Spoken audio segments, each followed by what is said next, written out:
Assalamualaikum warahmatullahi wabarakatuh.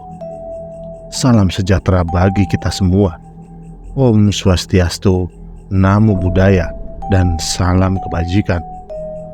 Selamat datang di podcast horor gelap gulita.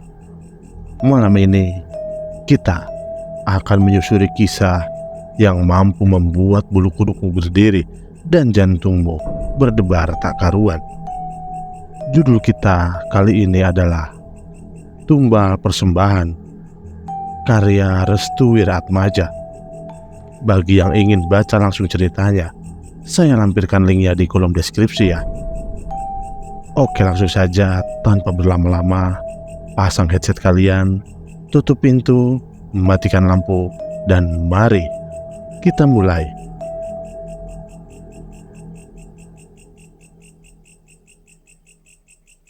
Sengkolo diyakini merupakan sebuah energi negatif yang menyelimuti manusia dan membuat manusia berada dalam kesialan.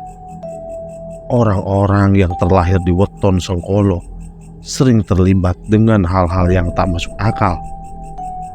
Kisah ini merupakan sebuah pengadaptasian sosial terkait dengan salah satu keluarga yang terkena tulah akibat melanggar sebuah ketetapan yang sudah turun-temurun dilakukan oleh leluhurnya. Sebelum azan maghrib berkumandang, para orang tua telah memberikan pertanda kepada anak-anaknya untuk segera memasuki rumah agar tidak kedapatan wayah surup. Wayah surup atau waktu tenggelamnya matahari. Waktu ini sangat rawan dan begitu menakutkan bagi kalangan orang-orang terdahulu. Banyak dari mereka mempercayai jika wayah surup ini merupakan pertanda keluarnya para demit yang kerap menguasai tempat di mana mereka berada. Bukan hanya itu saja, ada beberapa hal yang memang sangat ditakuti oleh orang tua zaman dulu ketika anak-anaknya belum sampai juga di rumah ketika wayah surup tiba. Mereka yang memang tidak datang tepat waktu, terkadang gangguan demi gangguan akan menyerangnya. Gangguan-gangguan tersebut biasa menyerang fisik hingga mental siapa saja yang masih berkeliaran. Terkadang beberapa dari mereka akan dirasuki para belis dan terkena sawan dalam waktu yang lumayan lama. Bunyi suara pintu terdengar jelas dari luaran rumah. Sepertinya di waktu yang sangat sakral dan ditakuti, ada beberapa anak yang keluar melebihi batas waktu. "Pak, buka pintu!" teriak suara wanita berusia 15 tahun itu ketika mendapati adiknya sudah kejang-kejang. Pak Rusli pun membuka pintu depan rumahnya. Ia tahu jika anaknya yang bernama Saim ini terkena serangan Sengkolo. "Kena apa adikmu?" tanya Pak Rusli. "Raweru, Pak. Tapi Saim bilang ia lihat sosok nenek tua dengan leher yang agak panjang dan tubuh yang membungkuk. Lalu kedua tangan nenek itu mau menarik tubuh Saim yang lagi bergelantungan di atas pohon." Jelas Asih dengan wajah penuh ketakutan ketika mendapati adiknya, yaitu Saim, sudah kejang-kejang. Pak Rusli pun langsung membawa anak keduanya itu ke dalam kamar. Ia lalu meminta kepada istrinya, Ibu Supinah, untuk merebus air yang dicampur oleh dedaunan. "Nak, waktu tenggelamnya matahari itu rawan serangan Sengkolo. Jangan keluar-keluar dari rumah." Ibu Supinah segera membawa air rebusan itu menuju ke kamar tempat di mana Saim direbahkan di amben empuk miliknya. "Bu, Ibu keluar sebentar. Bapak mau narik yang ada di dalam tubuh Saim," jelas Pak Rusli. "Nggih, Pak." Pak Rusli memejamkan kedua matanya. Lalu Tangan kanannya memegang kaki sebelah kiri Saim dan membacakan beberapa ayat suci Al-Quran untuk mengeluarkan sesuatu yang berada di dalam tubuh Saim. Namun, saat dimana bapak selesai membaca ayat Al-Quran tersebut, tiba-tiba Saim menarik kakinya. Ia lalu berdiri di hadapan Pak Rusli sembari kedua tangannya melemas ke bawah, beserta dengan kepala yang menunduk, seperti sedang berada di kendali sesuatu. "Siapa namamu yang masuk ke dalam tubuh anakku?" Sosok yang merasuk ke tubuh Saim tidak menjawab. Ia hanya tertawa kecil sembari menggerak-gerakkan kedua tangannya ke kanan dan ke kiri. Lalu kepalanya digerakkan sedikit hingga wajahnya benar-benar menatap Pak Rusli dengan jelas. Astagfirullah. Pak Rusli melihat kedua mata Saim sudah menghitam. Lalu giginya dibunyikan sembari mengucapkan sesuatu. Saim tersenyum lebar ketika Pak Rusli mengikuti apa yang baru saja diucapkannya itu. "Oh, maksudmu?" Saim langsung menengok ke arah jendela. Ia seperti menunjukkan sesuatu kepada Pak Rusli akan hal yang ingin diperlihatkannya. Pak Rusli pun menengok ke arah jendela kamar milik Saim. Lalu ia melihat ada bekas tempelan tangan dengan ujung jari-jarinya yang sangat tajam seperti ranting pohon. Lalu Pak Rusli kembali menengok ke arah Saim yang masih berada di dalam kendali sesuatu yang tidak diketahui siapa sosok tersebut. "Sopo jenengmu?" tanya Pak Rusli. Saim tersenyum lebar. Ia kemudian mengatakan sesuatu yang aneh lagi kepada Pak Rusli. "Krek, krek, krek." Saim melihat ke arah lemari. Ia menunjukkan sesuatu di sana dengan menggunakan jari telunjuk. Pak Rusli pun langsung melihat apa yang ditunjukkan oleh telunjuk Saim ke arah lemari yang terdapat sebuah paku sebagai pembukanya. "Paku?" Saim mengangguk. Lalu ia tersenyum lagi sembari menggoyang-goyangkan kepalanya sebanyak 5 kali. Kedua tangannya kini ditegakkan ke arah bawah. Lalu matanya menatap ke arah langit-langit kamar sembari mengatakan sesuatu. "Apa meneh?" teriak Pak Rusli. Kali ini Saim menatap wajah Pak Rusli dengan tatapan yang tajam. Ia kembali menyebutkan kata itu. "Aku ora gelem mengikutimu." Pak Rusli terdiam. Ia memejamkan kedua matanya, lalu membacakan sebuah surat khusus untuk mengusir sosok yang masih berada di dalam tubuh Saim. Pak Rusli masih tetap fokus. Ia tidak peduli dengan apa yang baru saja dikatakan oleh sosok yang merasuki Saim. Tetap saja, Pak Rusli tidak goyah. Hatinya sangat kuat. Pikirannya juga benar-benar terfokuskan terhadap apa yang sedang ia baca. "Anakmu bakal mati. Anakmu akan mati." Sosok itu berteriak dengan kencang. Seluruh ruangan menjadi bergetar. Buku-buku berterbangan. Lampu damar yang menjadi penerangan satu-satunya mati dengan seketika. Dari luaran kamar, Ibu Supinah beserta dengan anak-anak yang lain langsung menggedor pintu.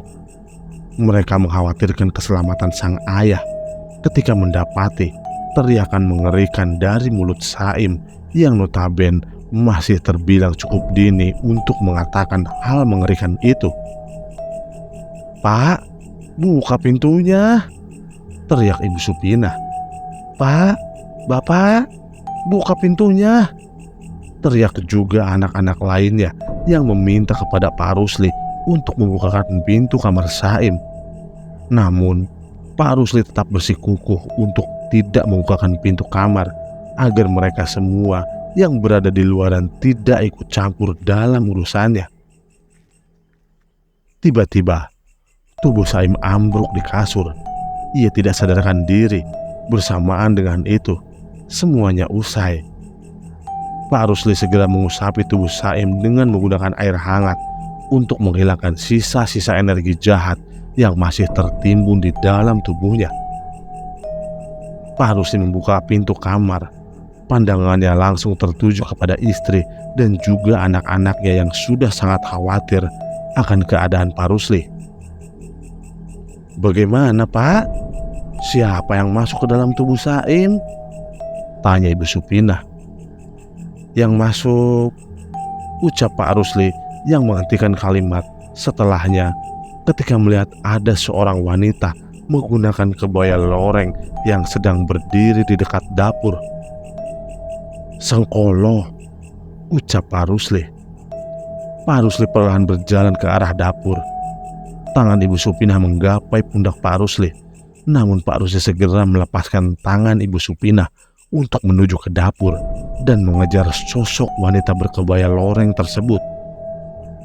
Perlahan, sosok wanita berkebaya itu berjalan keluar ke arah pintu belakang, seperti hendak menunjukkan sesuatu kepada Pak Rusli. "Bu, bawa masuk semua anak-anak ke dalam kamar. Jangan sampai ada yang keluar sebelum Bapak menyuruh keluar. Paham?" ucap Pak Rusli dengan tegas.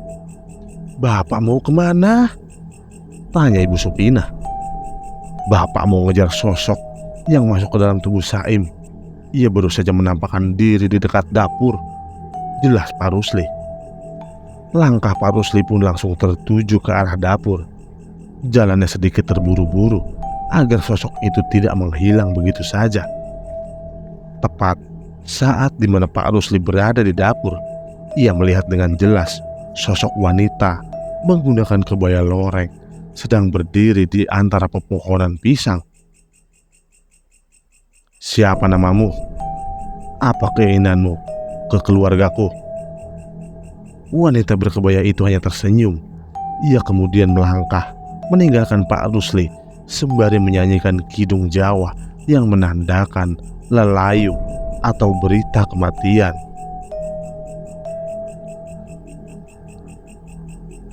Semenjak kejadian itu, Pak Rusli dan juga istrinya melarang siapapun anak-anaknya untuk keluar dari rumah melebihi waktu syuruk atau saat dimana waktu maghrib ingin tiba. Mereka yakin jika sosok itu akan keluar dan mengganggu siapa saja yang masih berada di luaran ketika waktu syuruk tiba. Hanya saja Pak Rusli masih sangat ragu dan sulit untuk memecahkan siapa sosok yang baru saja menampakkan diri. Lalu, kenapa sosok tersebut tidak mengatakan apapun kepadanya? Apakah sosok tersebut adalah sosok yang sama yang merasuki tubuh Saim? Lalu bagaimanakah dengan gambaran dari Asih yang mengatakan sosok yang merasuki Saim adalah berbentuk nenek-nenek tua dengan leher yang sedikit panjang dan jari jemari yang panjang dan lancip seperti ranting pohon? Keesokan harinya, Pak Rusli segera mengumpulkan seluruh anak-anaknya. Ia berkeinginan untuk memberitahu kepada anak-anaknya terkait kejadian yang baru saja terjadi saat malam tadi. "Dengarkan ya, aku tidak mau anak-anakku keluar dari rumah melebihi waktu matahari tenggelam. Paham?" Anak-anak Pak Rusli mengangguk paham. Ia kemudian meminta kepada yang lainnya untuk saling menjaga satu sama lain. Terlebih lagi kepada Asih, kakak tertua dari anak-anak yang lainnya. Pasalnya, sore ini Pak Rusli dan Ibu Supinah akan pergi ke sebuah tempat untuk melakukan sebuah ritual untuk menyelamatkan keluarganya dari gangguan makhluk halus yang baru saja menimpa salah satu anaknya. Tepat di sore hari, Pak Rusli dan juga Ibu Supinah berpamitan kepada anak-anaknya. Mereka berdua harus berjalan cepat menuju tempat yang dijadikan sebagai ritual untuk permohonan kepada alam sekitar agar tidak mengganggu anak-anaknya. Mereka berdua harus berjalan ke sebuah tempat yang dijadikan oleh para warga untuk meletakkan sesajen di mana dan tempat tersebut hampir roboh, namun masih tetap bertahan hingga berpuluh-puluh tahun lamanya. Beberapa kali juga Pak Rusli menangkap mata-mata merah yang tersembunyi di sana sembari menutupi diri di dedaunan pohon yang rimbun itu. Sebelum mereka sampai ke tempat tersebut, bebauan menyan telah menyerbak seluruh penjuru. Tiap jalan mereka dipenuhi dengan bunga-bunga yang berjatuhan bekas dari para warga yang biasa menaburi jalanan dengan menggunakan bunga tersebut. Para warga percaya jika telah selesai meminta permohonan, mereka harus menaburi bunga di tiap perjalanan agar tidak diikuti oleh mereka yang berada di sekitaran tempat tersebut. Tepat di pertengahan perjalanan, Pak Rusli dan Ibu Supinah melihat anak kambing mati tergeletak begitu saja. "Bu, itu anak kambing siapa mati di tengah jalan?" tanya Pak Rusli. "Kurang tahu, Pak. Gak mungkin juga milik salah satu warga sini. Soalnya gak ada satupun warga yang mengembalakan kambingnya sampai ke tempat sepi ini," jelas Ibu Supinah. "Apa jangan-jangan ada orang yang baru saja memberikan seserahan menggunakan anak kambing?" Tepat saat Pak Rusli mengatakan hal tersebut kepada Ibu Supinah, tiba-tiba sebuah tangan berwarna hitam dengan kuku yang sangat panjang langsung menarik anak kambing itu dari semak belukar. Pak Rusli dan Ibu Supinah langsung mundur beberapa langkah. Mereka berdua tahu ada seorang warga yang memang sedang melakukan ritual yang terlarang. Ibu Supinah pun menarik paksa tangan Pak Rusli untuk segera pulang ke rumah karena kemunculan sosok aneh yang baru saja mengambil bangkai anak kambing yang berada di tengah jalanan. Bersamaan dengan itu, terdengar suara koyakan daging seperti layaknya suara koyakan mulut seekor macan yang sedang mengoyak tubuh mangsanya. Pak Rusli meminta kepada Ibu Supinah untuk tenang dan jangan bergerak. Ia tahu jika sampai ada orang yang melakukan ritual terlarang semacam ini, itu artinya orang tersebut sedang melakukan ngilmu atau mungkin ingin melakukan sebuah pesugihan. Setelah selesai, Pak Rusli dan Ibu Supinah kembali melanjutkan perjalanan menuju tempat yang akan ditujunya. Hari semakin mendekati petang. Kini Pak Rusli dan juga Ibu Supinah telah berada di tempat yang akan dijadikan sebagai ritual permohonan untuk menghindari gangguan dari para penunggu yang ada di sekitarnya. Di tempat tersebut, Pak Rusli dan Ibu Supinah melakukan permintaan kepada para penunggu yang ada di sekitar untuk tidak lagi mengganggu para warga ataupun anak-anaknya yang memang tidak memiliki kaitannya dengan hal tersebut. Namun saat dimana mereka selesai melakukan permohonan tersebut, tiba-tiba dari balik pepohonan muncul seorang nenek tua yang diceritakan oleh Asih saat mengganggu Saim. "Bu, itu nenek-nenek yang dimaksudkan oleh Asih ketika mengganggu Saim. Bentukannya sama persis, hanya saja tatapan dari nenek tua itu sangat tajam dan benar-benar marah kepada Pak Rusli dan juga Ibu Supinah. Bu, ayo kita pulang." Pak Rusli dan Ibu Supinah pun meninggalkan tempat seserahan setelah melakukan permohonan kepada seluruh penjaga alam yang ada di sekitar desa. Sesampainya di rumah, mereka langsung mendapati anak-anak yang tengah bersiap untuk melakukan sholat maghrib berjamaah. Pak Rusli dan Ibu Supinah sangat senang melihat persiapan anak-anaknya itu. Namun, ada satu dari banyaknya anak Pak Rusli yang tidak hadir. Ia adalah Saim. Pak Rusli pun menanyakan keberadaan Saim kepada anak-anaknya yang lain. Namun, mereka merasa Saim berada di sekitaran mereka. Pak Rusli pun mulai panik. Ia kemudian meminta kepada Ibu Supina untuk menjaga anak-anaknya yang lain. Tempat pertama yang dituju oleh Pak Rusli adalah belakang rumah. Namun ia tidak menemukan Saim berada di sana.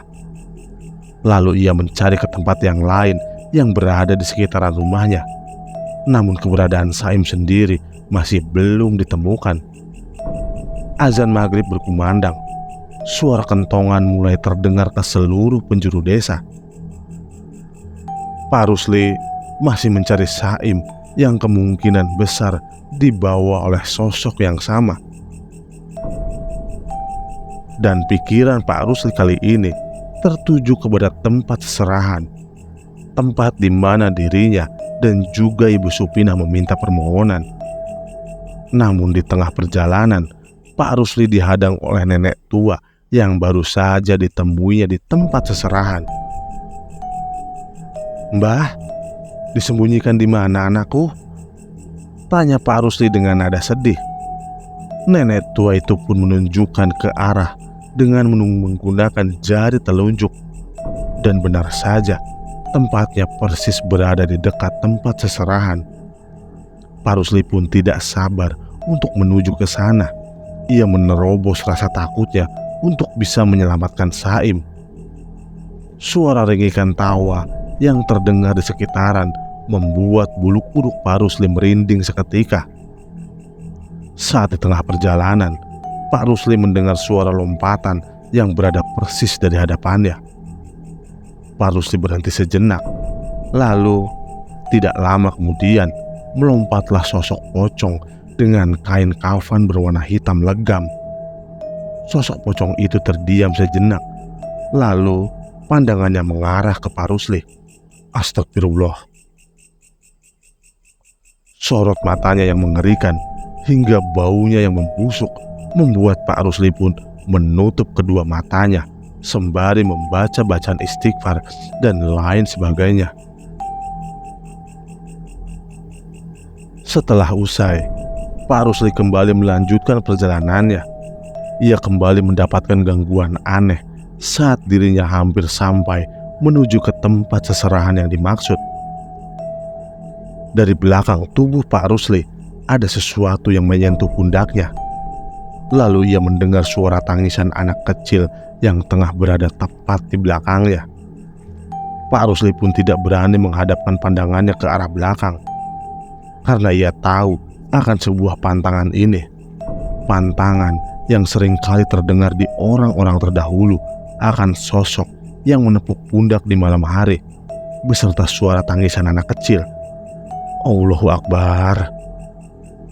Allahu Akbar. Bersamaan dengan itu, suara tawaan melengking pun terdengar sembari meninggalkan Pak Rusli. Saat Pak Rusli menengok ke arah belakang, ia melihat sosok wanita dengan payudara yang besar sedang mengelus-ngelus anak kecil sembari bertengger di pepohonan. Pak Rusli pun kembali menghadapkan wajahnya ke arah depan.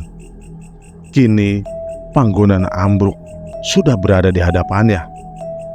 Pak Rusli kembali melanjutkan perjalanannya hingga menemui anaknya yang bernama Saim sedang terduduk di sana. Pak Rusli pun heran, mengapa Saim berada di panggonan ambruk saat anak-anaknya yang lain tengah berada di rumah. "Nak, lagi apa di sini?" Saim tidak menjawab. Ia tetap menghadap ke arah hutan, tepat di mana pandangannya tertuju kepada satu titik. "Nak, ayo mulai." Namun, jawaban Saim benar-benar mengejutkan. Ia menjawab dengan jelas terkait penawaran yang ditawarkan oleh Pak Rusli. "Aku nyaman di sini." Pak Rusli pun penasaran apa yang membuat Saim nyaman di tempat seserahan itu. Ia pun akhirnya memasuki tempat seserahan dan menuju ke arah depan agar bisa melihat Saim yang sedari tadi membuang muka kepadanya. Saat Pak Rusli melihat wajah Saim, ia terkejut bukan kepalang. Astagfirullah Saim. Wajah Saim dipenuhi dengan luka goresan yang hampir melukai seluruh wajahnya. Pak Rusli pun segera menggendong Saim untuk keluar dari tempat seserahan. Namun, saat dirinya baru keluar dari tempat tersebut, ada seorang yang memanggil namanya dari tempat seserahan. "Mau kau bawa kemana tumbalku?" tanya sosok yang berada tepat di belakang Pak Rusli. Pak Rusli pun menengok ke arah belakang. Ia pun terkejut saat melihat sosok wanita dengan menggunakan kebaya loreng sedang berada di belakangnya, sembari memainkan kepalanya seperti hendak menari. Siapa kamu?" "Aku Sengkolo." Pak Rusli pun melihat wajah Saim yang berubah menjadi pucat. Secara bersamaan, dari belakang sosok tersebut keluar banyak sosok yang ditemuinya di saat perjalanannya menuju tempat seserahan. Pak Rusli mencoba untuk meninggalkan tempat tersebut, namun alangkah terkejutnya di saat mendapati suara anak kecil yang memanggil namanya. "Bapak lagi gendong apa?" Pak Rusli kemudian memperlihatkan tubuh yang sedang ia gendong, dan ternyata tubuh Saim yang sedang ia gendong mendadak berubah menjadi seekor kambing. Sedangkan Saim, ia berdiri di tengah para sosok yang menempati tempat seserahan, termasuk Sengkolo. Tubuh Saim dibawa oleh sosok yang menamakan diri sebagai Sengkolo. Hilangnya Saim baru terungkap setelah Pak Rusli menyebutkan bahwa Saim sendiri lahir tepat di hari Kamis Kliwon yang merupakan weton incaran dari Sengkolo. Atas kejadian ini, Pak Rusli menyarankan kepada keluarganya untuk tetap berhati-hati, apalagi bagi mereka yang terlahir di weton-weton Sengkolo, karena weton-weton tersebut kerap menjadi incaran dari para makhluk tak kasat mata. Selesai. Oke, itulah tadi Tumbal Persembahan karya Mas Restu Wiratmaja. Dan terima kasih sudah menonton cerita horor kali ini. Jika Anda menikmati kisah ini, jangan lupa untuk like, share, dan subscribe agar Anda tidak ketinggalan cerita-cerita menyeramkan lainnya. Aktifkan juga lonceng notifikasinya supaya Anda menjadi yang pertama tahu ketika ada video baru. Jika Anda punya pengalaman horor atau cerita seram lainnya, tuliskan di kolom komentar di bawah. Sampai jumpa di cerita berikutnya. Dan ingat, hati-hati saat gelap tiba. Selamat malam.